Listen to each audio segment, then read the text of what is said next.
Grup WA orang-orang senang. Ada di balik skandal ratusan triliun Pertamina.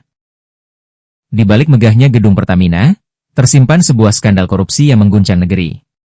Kerugian negara mencapai 193,7 triliun rupiah. Tapi, tahukah Anda?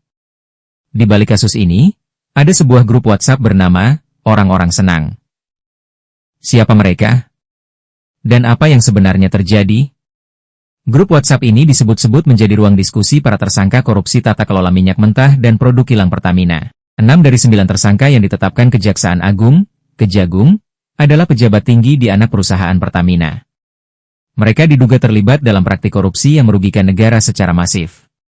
Mereka adalah Rifa Siahaan, Direktur Utama Pertamina Patraniaga, Sani Dinar Saifuddin, Direktur Optimasi Feedstock dan Produk PT Kilang Pertamina Internasional, Yoki Firnandi, Direktur PT Pertamina International Shipping, dan beberapa nama lainnya.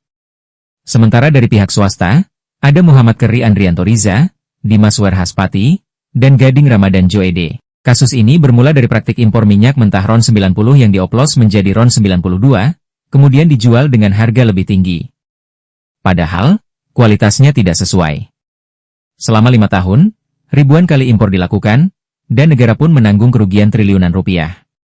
Direktur Penyidikan Kejagung, Abdul Kohar, menjelaskan bahwa para tersangka melakukan pembelian minyak mentah dengan harga tinggi, padahal kualitasnya rendah. Mereka juga melakukan markup kontra pengiriman, yang menyebabkan Pertamina harus membayar fee besar secara tidak wajar. Kerugian negara tidak main-main, 193,7 triliun rupiah.